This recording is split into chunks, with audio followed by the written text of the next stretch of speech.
साथियों नमस्कार। उत्तर प्रदेश में जो कुछ हो रहा है उसकी जिम्मेदारी उत्तर प्रदेश के मुख्यमंत्री को न दी जाए तो फिर किसको दी जाए?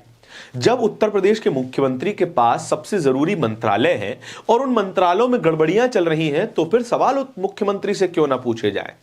हमेशा उत्तर प्रदेश में जो भी कहानी सामने आती है उसके पीछे किसी न किसी छोटे अधिकारी को नाप दिया जाता है और कह दिया जाता है कि हमने कार्रवाई की है।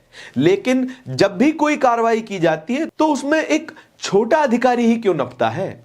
क्यों कोई ऊंचे अधिकारी का या फिर किसी ऊंचे स्तर के नेता का नाम नहीं आता? फिर चाहे वो कफ सिरप रैकेट हो, फिर चाहे पीडब्ल्यूडी के घोटाले हो, फिर चाहे वो अवैध खनन का मामला हो।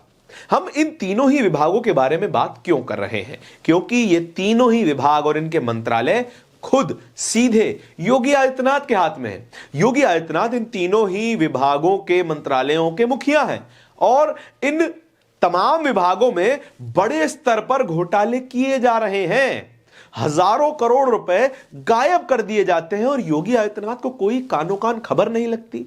ऐसा तो संभव है नहीं, क्योंकि इन तीनों में से एक विभाग के बारे में खुद सीएजी ने कहा है कि यहां पर घोटाले हो रहे हैं, अवैध खनन किया जा रहा है, लेकिन योगी आदित्यनाथ को कोई कानो कान खबर नहीं लग रही है। या तो योगी आदित्यनाथ बेहद चालाक हैं या फिर बेहद भोले हैं कि उनकी नाक के नीचे घोटाले हुए चले जा रहे हैं और वो शांत बने हुए हैं। इन तमाम घोटालों के बारे में पत्रकार अभिषेक उपाध्याय क्या लिखते हैं हम आपको पढ़ के सुनाना चाहते हैं। बड़ी मार्मिक बात कही गई है और हर किसी व्यक्ति को, जागरूक नागरिक को इन बातों को सुनना चाहिए, समझना चाहिए। आपको सिलसिलेवार ढंग से बताने की कोशिश करते हैं। पहले तो देखते हैं हिंदुस्तान अखबार की ये कटिंग।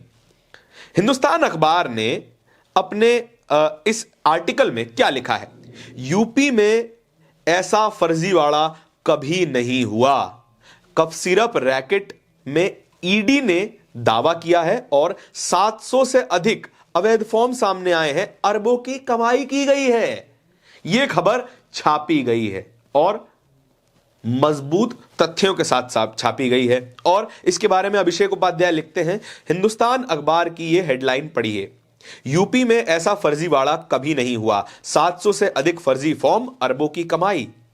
कफ सिरप रैकेट में ईडी का दावा। ईडी ने खुद कहा है कि इससे बड़ा फर्जीवाड़ा उत्तर प्रदेश में आज तक नहीं हुआ, लेकिन फिर भी योगी आदित्यनाथ साहब खून की बारिश में रेनकोट पहने खड़े हैं और एक छींटा भी अपने दामन पर नहीं आने दिया है। बड़े कमाल के राजनेता हैं। आगे पढ़िए।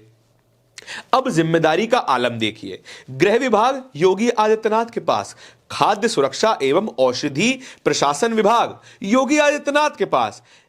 इससे पहले यूपी में जिस अवैध खनन पर बाकायदा सीएजी की रिपोर्ट ने मोहर लगाई थी और जो पूर्वांचल के जिलों में आज भी सरेआम जारी है, वो भी योगी आदित्यनाथ के ही पास है।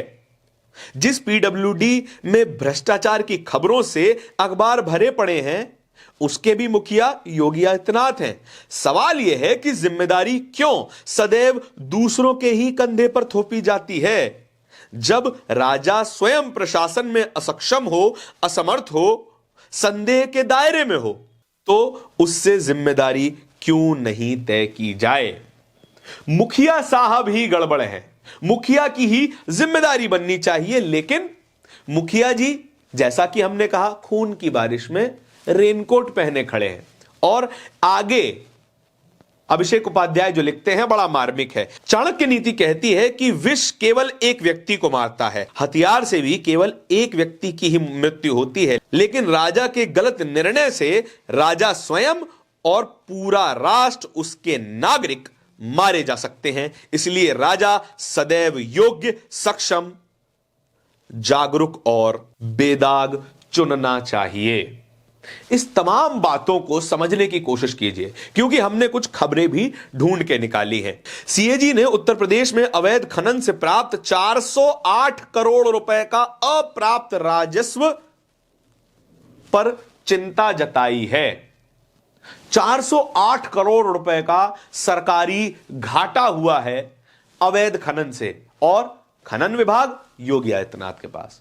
उसके बाद आप सुनिए, पीडब्ल्यूडी में बाबू अधिकारियों की भी नहीं सुन रहे हैं और लगातार भ्रष्टाचार बढ़ता चला जा रहा है। यह खबर आपकी स्क्रीन पर है और पीडब्ल्यूडी विभाग वो भी योगी आदित्यनाथ के हाथ में है। लेकिन योगी आदित्यनाथ से सवाल कोई नहीं पूछेगा क्योंकि वो छुए नहीं जा सकते, उनसे सवाल नहीं किया जा सकता क्योंकि वो श्रेष्ठ हैं, सबसे ऊपर बैठे हुए हैं। बाबा जी से कोई सवाल ना करे तभी तक आप सुरक्षित बने रहेंगे। लेकिन जिस भी व्यक्ति ने सवाल पूछा वो व्यक्ति देशद्रोही, राष्ट्र विरोधी और हिंदू विरोधी साबित कर दिया जाएगा। अगर आपकी नाक के नीचे इतने बड़े बड़े घोटाले चल रहे हैं और उत्तर प्रदेश के सबसे बड़े घोटाले की अगर बात की जाए तो वो है कफ सिरप घोटाला। फर्जी कफ सिरप बेचने के कारण हमारे बच्चों की जान पे सवाल आ गया, लेकिन योगी आदित्यनाथ से कोई सवाल नहीं पूछेगा, भले ही वो खाद्य सुरक्षा या फिर औषधि प्रशासन विभाग के मंत्री ही क्यों ना हो, उनसे सवाल मत कीजिए। योगी आदित्यनाथ के लिए, एक हिंदू हृदय सम्राट के लिए आप इतना भी नहीं झेल सकते? आपके बच्चों की जान ही तो जा रही है, इससे अलावा कुछ थोड़ा ही हो रहा है।